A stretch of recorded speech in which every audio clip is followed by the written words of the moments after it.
इतिहास में एक से बढ़कर एक क्रूर तानाशाह हुए हैं, जिनकी दास्तान को संजो कर रखने वाली किताबें भी डराने लगती हैं, क्योंकि इन किताबों को खोलने के पहले आदमी को 2 बार सोचना पड़ता है।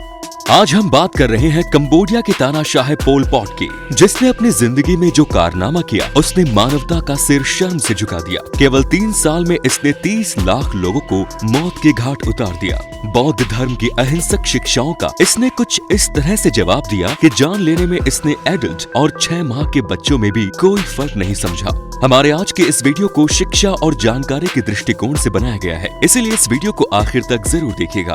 पोल पॉट का असली नाम सलोतसार हुआ करता था। 19 मई साल 1925 को कंबोडिया के एक छोटे से गांव में इसका जन्म हुआ। इसके पिता एक अमीर किसान थे, माँ काफी कट्टरता से बौद्ध धर्म का पालन करने वाली महिला थी। पोल पॉट की उम्र जब केवल 6 साल की थी, उस समय उसे 18 महीनों के लिए बौद्ध मठ में रखा गया, जहाँ उसने बौद्ध धर्म की शिक्षाएं ग्रहण की थी और एक साधु की तरह जीवन बिताया था। पोल पॉट के भाई का कहना था कि बचपन से ये काफी शर्मीला, शांत स्वभाव का और दयावान व्यक्ति था। ये इंजीनियरिंग की पढ़ाई करने के लिए फ्रांस चला गया, जहां वो कम्युनिज्म के संपर्क में आ गया। उसने जोसेफ स्टालिन और ऐसे दूसरे नेताओं के बारे में पढ़ा और सुना। इसके बाद उसके दिमाग में कम्युनिज्म कुछ इस तरह से घर कर गया। जब वो कंबोडिया लौट कर आया तो उसने सोचा कि वो अपने पूरे के पूरे देश को ही कम्युनिज्म के लाल रंग से रंग देगा।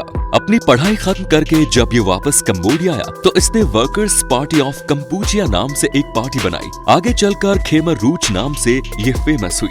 इस पार्टी में और भी लोगों को शामिल किया गया, जिसमें कई गरीब किसान भी शामिल थे। लेकिन उस समय कंबोडिया पर राजा नोडम सिहानुक शासन कर रहा था। इस राजा को अपना विरोध पसंद नहीं था और ये अपने विरोधियों को बड़ी ही बेरहमी से कुचल दिया करता था। राजा का शासन किसी तानाशाह की तरह चल रहा था। राजा अपने विरोधियों को चुन चुन कर खत्म कर रहा था। इसलिए पोल पॉट अपने साथियों के साथ वियतनाम से लगे जंगलों की तरफ चला गया। वियतनाम के जंगलों में वहाँ की सेना डेरा जमाकर बैठी हुई थी। वियतनाम में पहले से ही कम्युनिज्म चल रहा था, लिहाजा वियतनाम की सेना ने पोल पॉट की सेना को भी ट्रेनिंग देना शुरू किया। उस समय वियतनाम का अमेरिका के साथ जबरदस्त युद्ध चल रहा था और वियतनाम अमेरिका को कड़ी टक्कर दे रहा था।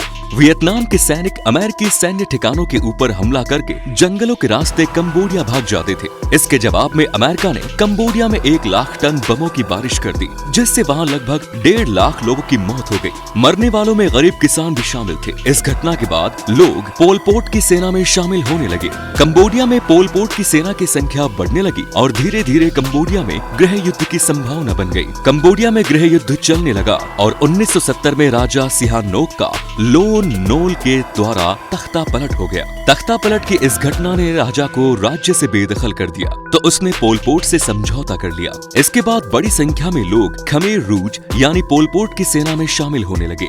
खेमर रूज की सेना की ताकत बढ़ती चली जा रही थी। आगे चलकर उसने लोन नोल की सेना को हराना शुरू कर दिया। इसके बाद 17 अप्रैल सन 1976 को खेमर रूज ने कंबोडिया की कैपिटल नोम पैक पर कब्जा कर लिया। खेमर रूज की जीत का जश्न मनाया। इसकी सेनाओं का स्वागत किया गया। 5 साल तक लंबे चले सिविल वॉर में लगभग 5 लाख लोगों की मौत हो गई थी और इसके बाद वहाँ पर शांति स्थापित की उम्मीदें जगी थी। लेकिन इन तमाम उम्मीदों पर पानी तब फिर गया जब पोल पॉट ने पूर्ण रूप से कंबोडिया की सत्ता पर कब्जा कर लिया। राजा सिहानोक को अपनी जान बचाने के लिए देश छोड़कर भागना पड़ा। इसके बाद पुरानी सरकार से ताल्लुक रखने वाले हर व्यक्ति को चुन चुन कर मारा जाने लगा। पोल पॉट ने अपनी सरकार के स्थायित्व को बनाए रखने के लिए हर वो कदम उठाया जो उसे जरूरी लगा, फिर वो कदम भले ही मानवता के खिलाफ ही क्यों न हो। सेना के बड़े बड़े अफसरों और जनरलों को मारा जाने लगा। पोल पॉट कंबोडिया में एक क्लासलेस सोसाइटी बनाना चाहता था, इसलिए उसने बड़े पैमाने पर उन लोगों का नरसंहार शुरू किया जो जाति व्यवस्था में यकीन रखते थे। उसकी क्लासलेस सोसाइटी में लोगों के बीच कोई भी डिफरेंस नहीं था, कोई अमीर नहीं था, कोई गरीब नहीं था, सब केवल किसान थे। पूरी तरह से धर्म पर पाबंदी लगा दी गई। स्कूल, कॉलेज, हॉस्पिटल जैसे समाज के दूसरे अहम और अभिन्न हिस्से खत्म कर दिए गए और इससे जुड़े लोगों को बेरहमी से मार दिया गया। डॉक्टर, प्रोफेसर, टीचर जैसे तमाम लोगों को खत्म कर दिया गया। कंबोडिया में रह रहे लगभग 25,000 बौद्ध भिक्षुओं को मौत के घाट उतार दिया गया। इसके अलावा अल्पसंख्यकों के तौर पर रहने वाले वियतनाम और चीन के लोगों को भी मार दिया गया। इसके साथ ही वहाँ मौजूद मुस्लिम आबादी को भी खत्म कर दिया गया। पोल पॉट के ऊपर एक सनक सवार थी। विदेशी कपड़े पहनने वालों को मार दिया गया। चश्मा पहनने वाले भी अपनी जान गंवा बैठे। वो लोग जो विदेशी भाषा के जानकार थे और विदेशी भाषा भाषा बोलते थे उन्हें भी खत्म कर दिया गया। विदेशियों से नफरत कुछ इस तरह हो गई थी कि जो विदेशियों की तरह दिखते थे उन्हें भी मार दिया गया। 5 साल के सिविल वॉर के बाद नई सरकार ने कंबोडिया में लोगों के बीच खून की नदियां बहा दी। वो लोग जिन्होंने विजेता सेना का स्वागत किया था, जिन्होंने खेमर रूज को हाथों हाथ लिया था, वो भी इस नरसंहार से बच नहीं पाए। खेमर रूज ने वहाँ की राजधानी पर कब्जा करने के बाद लोगों के बीच ये घोषणा कर दी कि शहर के क्षेत्रों में अमेरिका बम बरसाने वाला है, इसलिए लोग शहर को छोड़कर गांव के इलाकों में चले जाएं। कंबोडिया में उस वक्त जबरदस्त गर्मी पड़ रही थी और उसी समय लोगों को शहर छोड़कर गांव जाने के लिए मजबूर किया गया। लाखों की संख्या में लोग शहर छोड़कर गांव की तरफ चल पड़े, लेकिन इसका नतीजा ये हुआ कि 20,000 लोग भीषण गर्मी में चलते हुए रास्ते में ही मारे गए। वो लोग जो बीमार हो गए थे और चल नहीं पा रहे थे, उन्हें खेमर रूज के सैनिकों ने गोली मार दी। लेकिन जो लोग शहर से गांव पहुंचे थे, उनके साथ असली अत्याचार का खेल तो अब शुरू हुआ। एक ही परिवार के सदस्यों को अलग अलग कर दिया गया। जो छोटे बच्चे थे उन्हें सेना में भर्ती कर लिया गया। बच्चों का ब्रेन वॉश कर दिया गया। जिन बच्चों को अपने माँ बाप और परिवार वालों की याद सता रही थी, उन्हें गोली मार दी गई। इधर जो लोग शहरों से गाँव पहुँचे थे, उन्हें मजबूर बना दिया गया। उन्हें 18 घंटे खेतों में काम करने के लिए मजबूर किया गया। 24 घंटे खाने के लिए बदले में केवल 2 मुट्ठी चावल दिए जाते थे। इसका नतीजा ये हुआ कि लोग भरपेट भोजन नहीं कर पा रहे थे और बहुत सारे लोग भूख का शिकार होकर तड़प तड़प कर मरने लगे।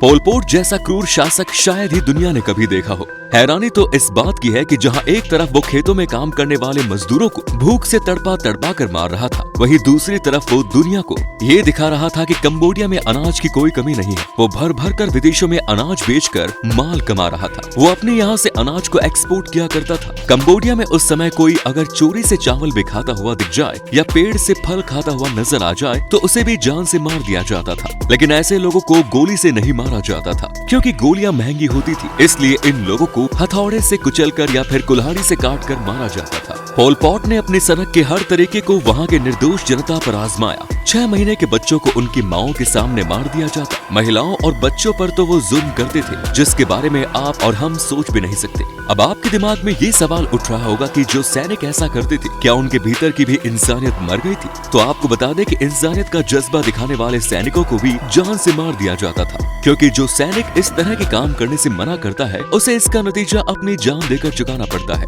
इसके अलावा कई ऐसी जेल मौजूद थी जहां लोगों को यातनाएं दी जाती थी। इनमें सबसे भयानक और कुख्यात थी S21 प्रिजन। बेसिकली ये एक हाई स्कूल की बिल्डिंग थी, लेकिन इसे मौत की जेल में बदल दिया गया। यहाँ आने वाले कैदियों को मारने का हर वो तरीका इस्तेमाल किया जाता था जिसे आप और हम सोच भी नहीं सकते। सबसे ज्यादा हैरानी की बात ये है कि ये सब करने वाले 14 से 15 साल से लेकर 18 साल के बच्चे हुआ करते थे, क्योंकि पहले ही कंबोडिया में डॉक्टरों को मार दिया गया था। इसलिए ये बच्चे ही कैदियों पर इनलीगल मेडिकल एक्सपेरिमेंट किया करते थे। इस जेल में 22,000 लोग लाए गए थे, जिनमें से केवल 7 लोग ही जिंदा बच पाए। कंबोडिया की आबादी उस समय 75 लाख थी। पोल पॉट के 4 साल के शासनकाल में 30 लाख लोग अपनी जान से हाथ धो बैठे। एक बार पोल पॉट से ये पूछा गया कि तुमने ये सब क्यों किया, तो उसने कहा कि उसने जो कुछ किया अपने देश के लिए किया और कम्युनिज्म के लिए किया। लेकिन अन्याय केवल अपने देश के लोगों के साथ नहीं हो रहा था। कंबोडिया और वियतनाम के बीच चल रही दुश्मनी अब सीमा विवाद में बदल गई और खेमर रूज के सैनिक वियतनाम के इलाके में जाकर वहाँ कत्लेआम करते और वापस अपने इलाके में आ जाते।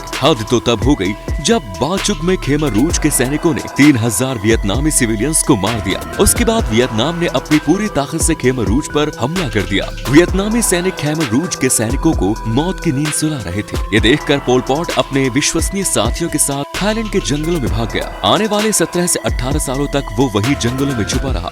ढलती उम्र के साथ पोल पॉट के शरीर ने जवाब देना शुरू कर दिया। उसकी लेफ्ट साइड खत्म हो चुकी थी, लेकिन फिर भी दिमाग की सनक बाकी थी। वो अभी भी कंबोडिया की सरकार के साथ गोरिल्ला युद्ध कर रहा था। उसे अपने जनरल सोन सेल पर शक हुआ, तो उसने उस जनरल को परिवार समेत बड़ी भयानक मौत दी। अपने साथी के अंजाम को देखकर उसके एक दूसरे जनरल तामोक को भी घबराहट हुई। उसने अपने सैनिक भेजकर पोल पॉट को गिरफ्तार करवा लिया और उसे इंसानियत के खिलाफ इस घिनौने अपराध के लिए इंटरनेशनल कोर्ट में पेश किया जा रहा था। लेकिन उसी समय 15 अप्रैल साल 1998 को 72 साल की उम्र में इसकी अचानक मौत हो गई। हालांकि बताया जाता है कि उसकी मौत हार्ट अटैक से हुई, लेकिन कुछ लोग ये भी कहते हैं कि इंटरनेशनल कोर्ट में पेश किए जाने को लेकर जो डर उसके मन में आया, उसी की वजह से उसकी मौत हुई। उसकी डेड बॉडी को उसके सपोर्टर्स ने टायर के ऊपर रखकर आग लगा दी। इस भयानक दरिंदे को लेकर आपकी क्या राय है, कमेंट बॉक्स में जरूर बताएं। फिर मिलेंगे नए वीडियो में, तब तक के लिए जय हिंद, जय भारत, वंदे मातरम।